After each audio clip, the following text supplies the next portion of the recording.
Leçon 7, les salutations en japonais. Dans cette leçon, nous allons voir beaucoup de vocabulaire. On commence avec cette phrase. Alors, c'est pas une salutation. Vous allez voir pourquoi je commence par vous présenter cette phrase. Ici, on a a, no, et on a ici un nouveau kanji. Ici, c'est le kanji qui se lit shito, shito, shito, da. Ano, shito, da. Ano, shito, da. Et vous avez vu que dans le vocabulaire ici, je vous ai mis que ano, shito, ça voulait dire 7 personnes. C'est un pronom utilisé pour dire 7 personnes. Alors, on reviendra précisément sur le ano dans une leçon dédiée pour indiquer ce, cette, etc. Ici, c'est pas vraiment le sujet. Je voulais surtout vous introduire le kanji de hito. Hito, c'est un kanji qui veut dire personne. Personne. Voilà, vous l'avez ici. Hito, personne. C'est deux traits, c'est super simple. Donc ça, c'est le kanji de la personne. Parfois, on dit le kanji de l'homme, mais voilà, c'est vraiment une personne. Un autre kanji et un autre mot que j'ai envie de vous introduire, c'est ki. Donc là, on a ki, da, ki, da. Donc ki, c'est un arbre ou ça peut également vouloir dire du bois. Donc voilà, ça a deux sens. Vous voyez que c'est deux sens extrêmement proches. Le sens de base, c'est l'arbre. Le sens un petit peu, on va dire, dérivé, c'est le bois. Si on regarde le kanji, je vous ai mis ce dessin comme ceci parce que c'est vrai que parfois, quand on donne des cours de japonais aux débutants, on dit oui, regardez, les kanji, c'est inspiré de vrais éléments. En fait, ce sont des pictogrammes d'éléments qu'on retrouve dans la nature. On peut imaginer un arbre comme ceci. Moi, c'est quelque chose que je ne recommande pas forcément de faire parce que, en vrai, c'est le cas pour très peu de kanji. La plupart des kanji ont tellement évolué qu'on ne retrouve plus le dessin d'origine. Alors, si ça vous aide pour certains kanji, vous pouvez le faire, mais vous ne fiez pas trop à ça. Hein. Voilà, sur les 2000 kanji, les 3000 kanji qu'on utilise fréquemment, il y en a très très peu qui répondent à ce genre de schéma. Mais toujours est-il que ki, c'est un kanji qu'il faut connaître parce qu'il est utilisé dans énormément d'autres kanji en tant que composant et que c'est un kanji plutôt simple. Voilà. Donc ça, c'est le kanji de l'arbre et ça se lit ki. Maintenant, on va commencer les salutations à proprement parler et vous allez comprendre pourquoi je vous ai présenté ces deux petits kanji qu'il faut apprendre. Je vous conseille d'apprendre à les dessiner, ils sont simples et ils sont très utilisés dans d'autres kanji. Les apprendre, ça pourra vraiment vous aider à appréhender les kanji que vous croiserez plus tard dans votre apprentissage. La première salutation que l'on va trouver, c'est Ohayo, Ohayo. Alors, ici, c'est bien yo avec un long yo. C'est pas yo e. C'est pas yo e. Je vous le rappelle, au cas où ça vous avait échappé quand vous avez appris les kanas, que quand on a un kana de la ligne des O qui est suivi avec un E comme ceci, on ne prononce pas O, E, on allonge le O. Donc par exemple ici on ne dit pas yo, E, on dit bien yo. Donc au lieu de faire un yo sur un temps, on fait un yo sur deux temps. Yo. Donc c'est pas Hoayo E, c'est Hoayo, Hoayo. Et ça veut dire bonjour le matin. Et je vous ai mis informel, parce que ça c'est une salutation que vous faites avec des gens que vous êtes proches. Ce serait plus comme un salut le matin que un bonjour. Hein. Donc voilà, Hoayo, c'est informel pour dire bonjour. Et là, j'ai quelque chose de très important à vous dire au niveau de la prononciation.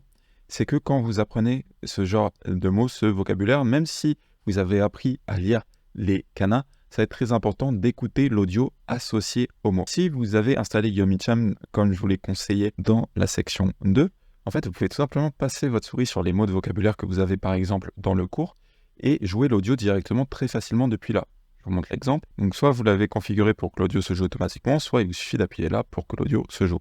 Ohayo. Et comme ça, vous avez la prononciation native comme il faut. C'est toujours mieux d'avoir la prononciation vraiment prononcée, surtout pour le début de votre apprentissage, quand vous n'avez pas encore trop le système vraiment ancré en vous. Ça va être très important. Si jamais vous n'avez pas installé Yomi-chan, je vais vous donner un site également excellent pour ça. Ce site, il s'appelle Forvo. C'est simplement en fait un moteur de recherche dans lequel les gens ont indiqué la prononciation de quasiment tous les mots qui existent. Hein. Il y a vraiment énormément d'entrées. Alors c'est très simple. Ça, vous cherchez directement le mot ici. Alors généralement, là, comme c'est des kanas, ça va vous le trouver en japonais. C'est vrai que si vous mettez des kanji, parfois, ça vous le remontera en chinois. Et vous avez dans tous les cas les langues ici.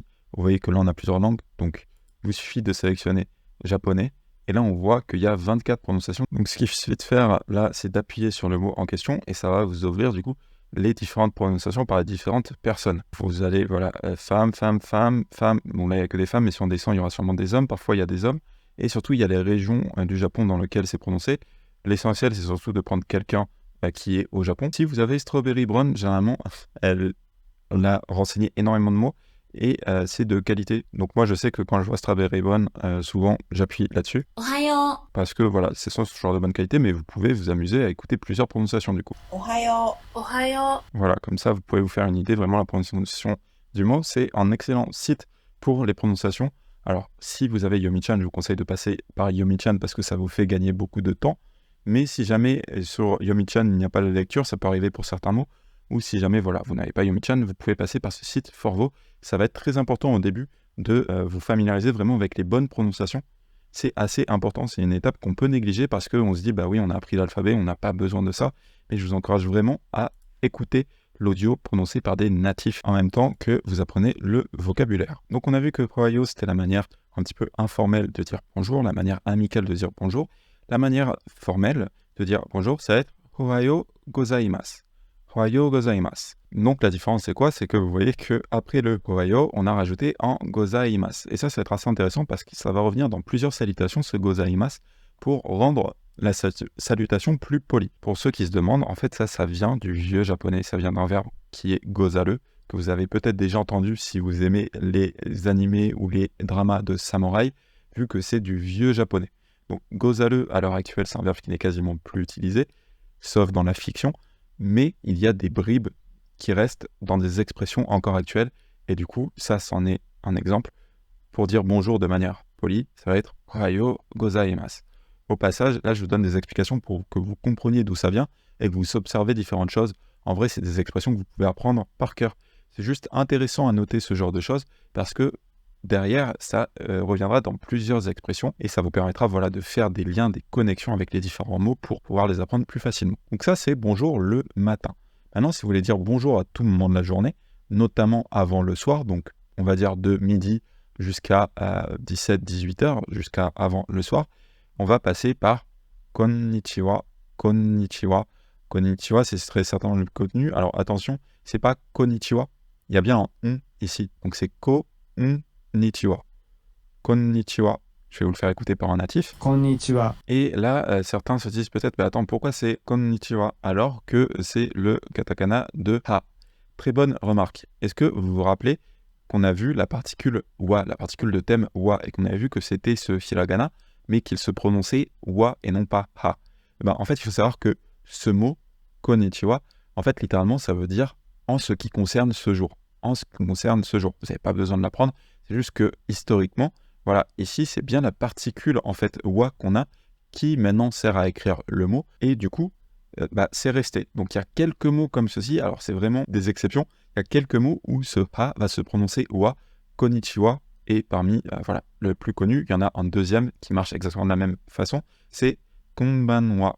Konbanwa. Donc c'est pas konbanha, c'est konbanwa. D'ailleurs, je vais vous le faire écouter parce qu'il est un petit peu dur à prononcer pour nous français. Écoutez la prononciation exacte. Konbanwa. Konbanwa. En fait, le deuxième, c'est pas vraiment en on, c'est plus en on. Alors, vous n'entendez pas forcément énormément la différence, je vais vous le refaire écouter par un natif. Konbanwa. Vous voyez, c'est pas konbanwa, c'est konbanwa, avec un on un petit peu, voilà, qui est vraiment dans le nez. Alors là, je vous le dis, prenez pas trop la tête en vrai avec ça. On reviendra sur la prononciation plus tard en japonais, mais c'est pour ça que c'est très important d'essayer d'écouter l'écoute de natifs. Parce que vous voyez, ça, on peut pas le deviner juste en lisant les hiragana. En lisant les hiragana, on pourrait dire konbanwa, qui sonne un petit peu pas naturel. Écoutez encore une fois la différence entre konbanwa et Konbanwa. konbanwa. Il y a quand même une petite différence. C'est pour ça que c'est intéressant d'avoir des audios natifs quand vous apprenez ce vocabulaire. Et ici, le wa, c'est le même phénomène que je vous expliquais avec konnichiwa, où le ha se prononce bien wa, parce que ça, c'est une bribe. En fait, c'est la particule wa qui sert à créer ce mot. Maintenant, pour dire au revoir, ça va être sayonara. Sayonara.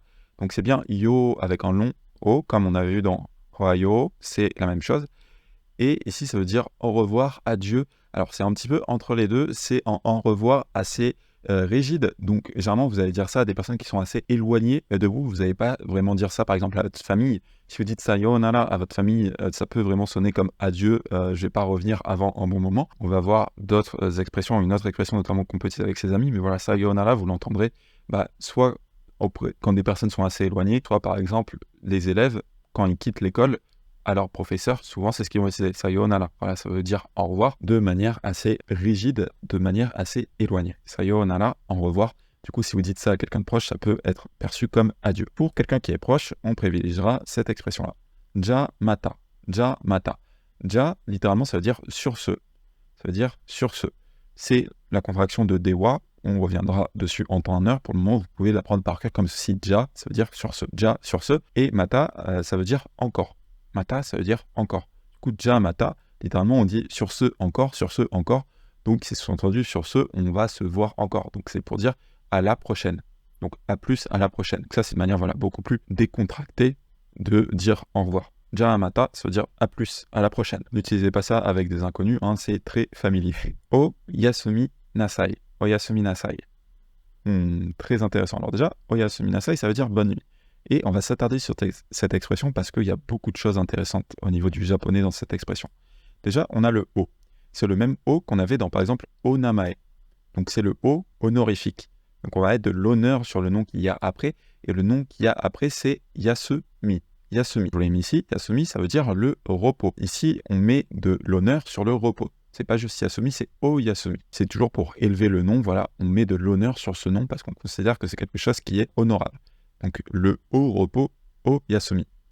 Et ensuite, on a nasai. Nasai, ça vous le reverrez quand vous serez plus avancé en japonais, notamment dans le JLPT N4.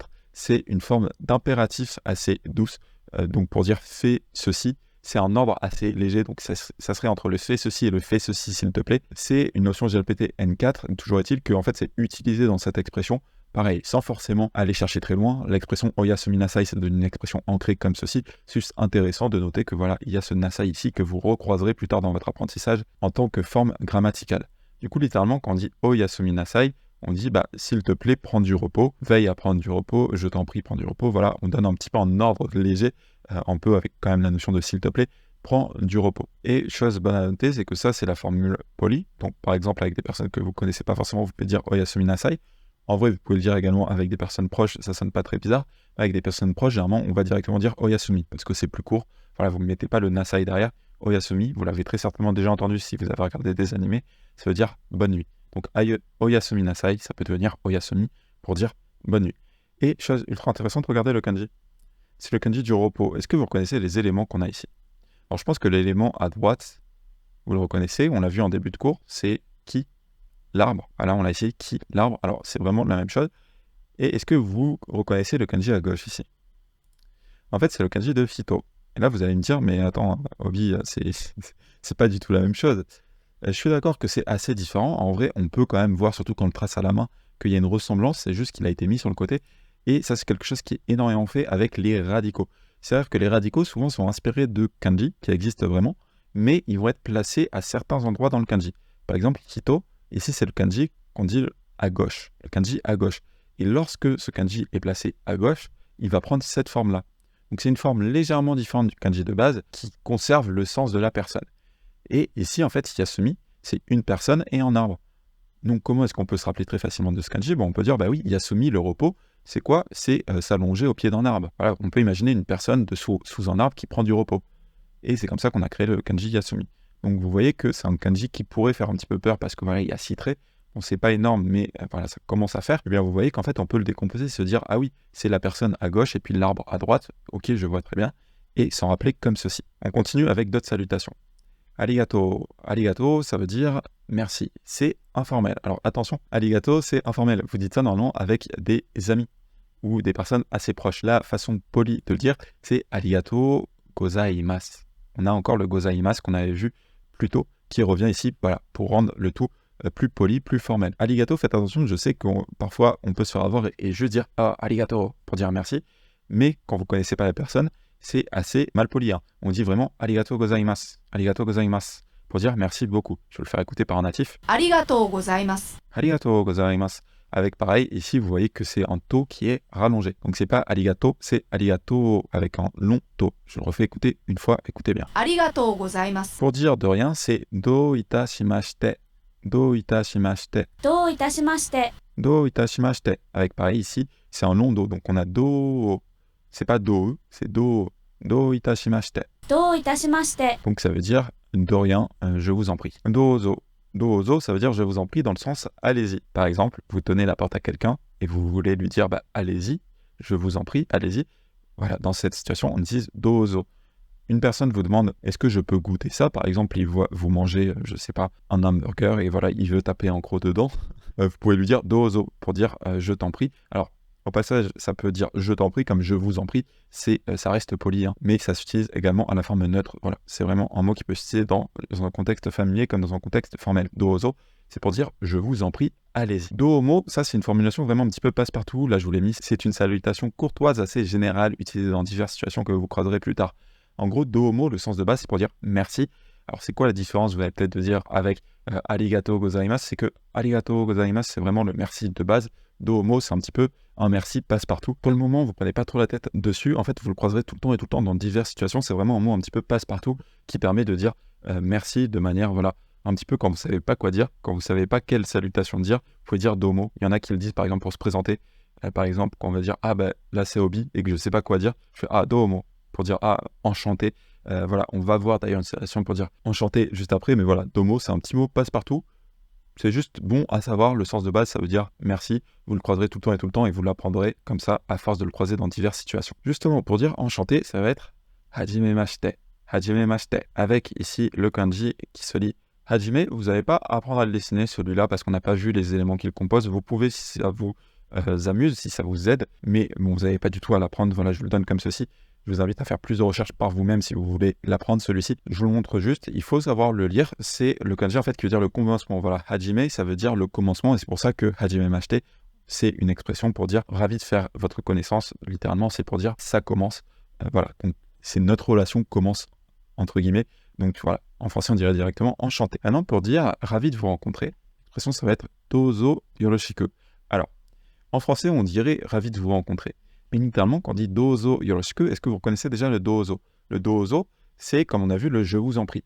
Et yoroshiku, littéralement, ça veut dire avec soin, gentiment, de manière correcte. Et du coup, quand on dit dozo yoroshiku, littéralement, ça veut dire je vous en prie, traitez-moi bien. Alors, ça peut faire un petit peu bizarre dit comme ça, mais je vous en prie, traitez-moi bien. En français, on dirait ravi de vous rencontrer directement. Voilà, c'est ce que vous dites. En fait, hajimashite, ça va être la première réplique quand vous commencez quelqu'un. Et en fait, vous allez faire des présentations sommaires.